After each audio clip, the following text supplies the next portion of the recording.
السلام عليكم ورحمة الله وبركاته، وأهلا بكم معايا فيديو جديد من وي.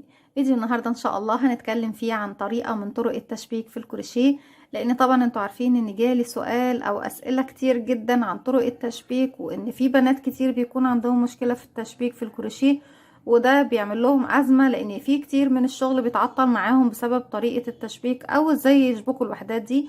وبتكون أسهل طريقة بالنسبة لهم هي الخيط والإبرة.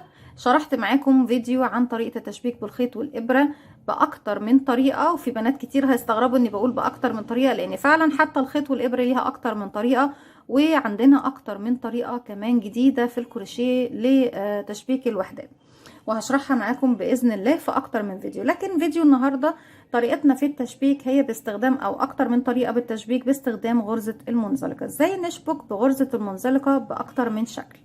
احنا طبعا اهم حاجة عندنا في الشغل بالنسبة للوحدات اللي بنشبكها هي ان يكونوا الوحدتين متساويين في عدد الغرز او في عدد السطور، بالنسبة طبعا يكونوا الاتنين حجم واحد. تاني حاجة ان احنا بنستخدم في الطريقة دي ابرة الكروشيه نفسها، يعني مش بالابرة والخيط. بعد كده الخيط اللي هتشبكي بيه اما يكون نفس الخيط اللي بتشغلي بيه، او انك بتجيبي خيط بنفس السمك وبتشبكي بيه بلون جديد خالص. طريقة التشبيك بالمنزلقة هي طريقة سهلة جدا وبسيطة. هنستخدم مع بعض النهاردة خيط صوف متوسط السمك مع إبرة رقم 3.5 مليمتر، بس هي الإبرة مش واضحة، أعتقد كده هي واضحة. هنجيب الخيط بتاعنا وأنا هشبك بخيط لون مختلف عشان خاطر بس يكون واضح قدامنا. عندنا بقى إحنا ممكن نشبك بأكتر من طريقة، إما إنك تشبكي على وش الشغل أو على ظهر الشغل، وفي طريقة تالتة اللي هي بتكون على وش الشغل بس بشكل مختلف. طيب تعالوا بقى نشبك الاول على وش الشغل بالشكل ده. انا عندي وش المربع الاول يعني عندي هنا من الناحيه دي، ووش المربع التاني للناحيه التانية، الظهرين مقابلين لبعض زي ما احنا شايفين.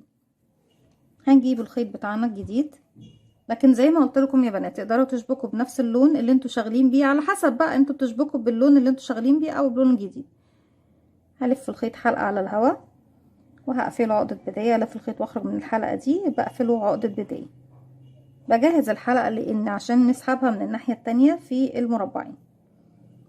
نجيب المكان اللي احنا هنشبك فيه. تعالوا بقى ندخل تحت الزاويتين. هنا انا عندي الزاوية دي والزاوية دي، بدخل من تحت الزاويتين بالشكل ده اهو.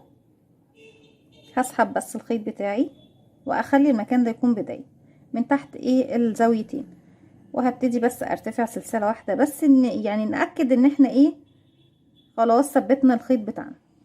لما باجي اشبك يا بنات من وش الشغل بشتغل ازاي؟ باجي عندي هنا انا عندي حرف الفي او الضلعين، ضلع امامي وضلع خلفي، والجهة التانية برضك في ضلع امامي وضلع خلفي زي ما احنا شايفين. طيب من وش الشغل بنشبك فين بقى يا بنات؟ باجي عندي هنا في الضلع بسيب اللي هو الامامي اللي قدام وشي، بالنسبة للمربع اللي قدامي بسيب الامامي فيه واروح للخلفي، هروح في الضلع الخلفي. وبالنسبة للمربع اللي في الخلف بروح للضلع الامامي، يعني الضلعين اللي هما مقابلين لبعض او زي ما احنا شايفين قدام بعض على طول. اسحب الخيط بتاعي والف واخرج من تحتهم ومن تحت الحلقة اللي عندي على الابرة. تاني بدخل فين؟ في الغرزتين اللي بعديهم بسيب الامامي ما بدخلش فيه، بدخل في الخلفي. وبالنسبة للضلعين اللي في الجهة المقابلة بدخل في الامامي، يعني الضلعين اللي قصاد بعض، بس من هنا بسيب اللي قدامي، ومن الناحية التانية بسيب اللي بعيد عن وشي خالص زي ما احنا شايفين. اسحب الخيط واخرج من تحتهم ومن تحت الحلقة اللي عندي على الابرة بالشكل ده. بكرر بسيب الامامي ماليش علاقة بيه، بروح للخلفي واخد الامامي من المربع اللي في الخلف. اسحب الخيط واخرج من تحتهم ومن تحت الحلقة اللي عندي على الابرة. تاني بكرر ضلع خلفي، هي دي بس عشان سلسلة، باخد ضلع خلفي مع ضلع امامي اللي هو في الغرزة اللي ورايا على طول. وزي ما احنا شايفين انا زي ما عندي هنا سلسلة عندي هناك سلسلة، هنا عمود هناك عمود، في نفس المكان انا بشتغل. باخد ضلع خلفي مع ضلع امامي من الغرزة اللي وراه، الف الخيط واسحبه من تحتهم من تحت الحلقة اللي عندي على الابرة. تاني بكرر ضلع خلفي مع ضلع امامي، يعني باك لوب مع فرونت لوب، الف الخيط واخرج من تحتهم من تحت الحلقة اللي عندي على الابرة، وارجع اكرر ضلع خلفي مع ضلع امامي، واسحب الخيط واخرج من تحتهم، من تحت الحلقة اللي عندي على الابرة. طيب انا نكتفي بالجزئية دي من التشبيك. احنا كده ايه زي ما احنا شايفين شبكنا الجزئين دول مع بعض اهم. هنبص نلاقي ان طبعا غرزة المنزلقة بتكون باينة وواضحة في الجزء ده، وعندي الضلع اللي احنا سيبناه من هنا والضلع اللي سيبناه من هنا، يعني التشبيك بيكون في المنتصف زي ما احنا شايفين. دي كده طريقة. طيب الطريقة التانية اللي هي تكون من ظهر الشغل، يعني لو هنجيب ظهر وش الشغل على وش الشغل كده ونبتدي نشبك، هي نفس الطريقة اللي فاتت، بس على عكس ان انا بدل ما باخد ضلع خلفي مع ضلع امامي، لا هاخد امامي مع خلفي، يعني بعكس الاماكن بس يا بنات. بنقفل عقدة بداية وبسحب بالشكل ده من هنا، ودي الطريقة اللي انا بفضلها بالنسبة لاستخدام غرزة المنزلق، وبعمل سلسلة.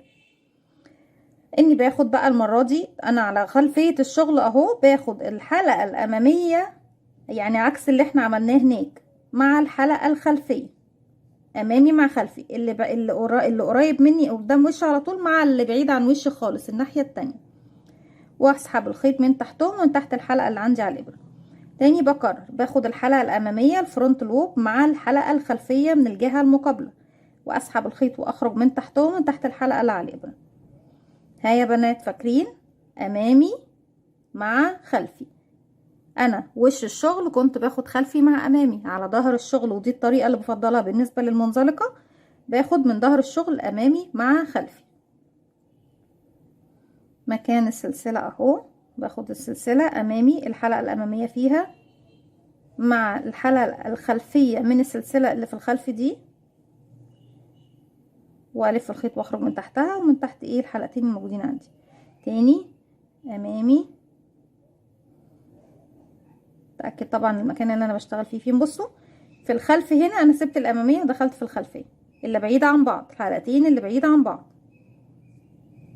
امامي مع خلفي، وبسحب الخيط من تحتهم من تحت ايه الحلقة الموجودة على الابرة.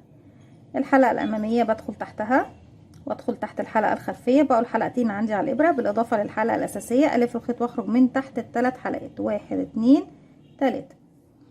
نسحب بقى الخيط وتعالوا بقى نشوف وش الشغل بتاعنا. بصوا جميلة مميزة جدا، جميلة ما فيهاش اي كلكعة اهي. بصوا مش باين معايا غير الحلقتين اللي احنا كنا بنسيبهم، وده طبعا انا ببقى عاوزاه، يعني انا ببقى حابة ان الشكل ده، حابة الحلقة دي تكون باينة معايا من هنا ومن هنا. وطبعا الخياطة بتكون في الداخل مفيش حاجة باينة عندي، ودي طبعا الطريقة المفضلة بالنسبة لي بطريقة المنزلقة. زي ما احنا شايفين الشغل طبعا اللي بيكون باين، الخياطة نفسها بتكون في الخلف زي ما احنا شايفين. يعني بالنسبة لغرزة المنزلقة انا مفضلش طريقة التشبيك من الامام يا بنات. طيب في طريقة تالتة لغرزة المنزلقة، وهي طبعا بتكون عن طريق وش الشغل برضك، بس دي مختلفة عن الطريقة اللي هي من وش الشغل التاني. هنيجي بس هنا نجيب المربعين قصاد بعض، ادخل بردك عند الزاوية، وكالمعتاد بلف حلقة عقدة بداية، بسحب الحلقة بالشكل ده وبعمل سلسلة. طيب هنيجي بقى دلوقتي بصوا نعدل الشغل بتاعنا كده بالشكل ده. نظبط بس الكاميرا.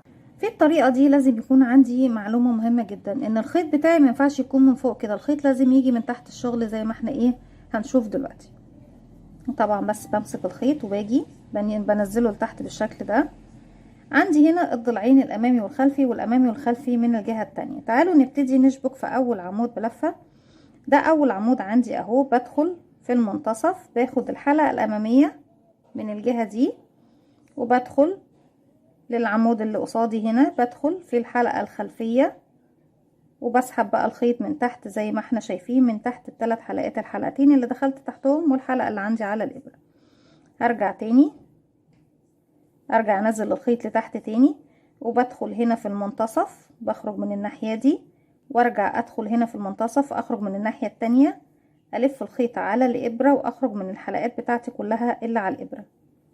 تاني برجع انزل الخيط لتحت، الغرزة اللي بعدها بدخل في المنتصف من هنا، والمنتصف من الناحية التانية، واسحب الخيط واخرج من كل الحلقات الموجودة عندي على الابرة بالشكل ده. تاني بنكرر في كل غرزة بتقابلني هنا عند السلسلة، هي بس بتكون ضيقة شوية، بدخل في الحلقة الامامية بقى هنا والخلفية من السلسلة اللي قصادي، ومن تحت بسحب الخيط واخرج من تحتهم كلهم زي ما احنا شايفين. نزلي الخيط لتحت، ادخلي في الحلقة الامامية من المربع اللي في الخلف والحلقة الخلفية من المربع اللي قصادي، واسحب الخيط واخرج من كل الحلقات الموجودة عندي على الابرة.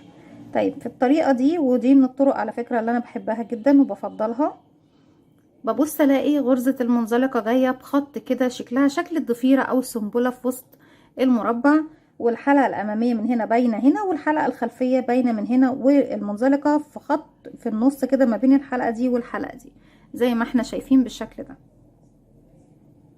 بصوا شكلها جميل جدا ومميز لما بنشبك بيها، وبتسمح لنا كمان لما بتيجي تحبي تشبكي بلون مختلف عن المربعات بتاعتك كلها، انك لما بتيجي تشبكي بيبان الخط بس بتاع التشبيك هو في النص كده بشكل السنبلة او بشكل الضفيرة بشكل جميل جدا وسهل وبسيط في نفس الوقت.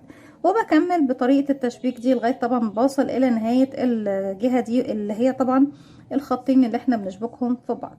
دي الطريقة الأخيرة بالنسبة لي، بالنسبة طبعا للتشبيك بغرزة المنزلقة. شرحناها بأكتر من طريقة، وزي ما قلت لكم ان في كل طريقة بنشبك بيها عندنا أكتر من طريقة نشبك بيها بنفس الغرزة، يعني سواء بالخيط والإبرة شرحناهم بأكتر من طريقة، غرزة المنزلقة بردك شرحناها بأكتر من طريقة، وفي كل طريقة هنشرحها بردك بطرق كتير جدا.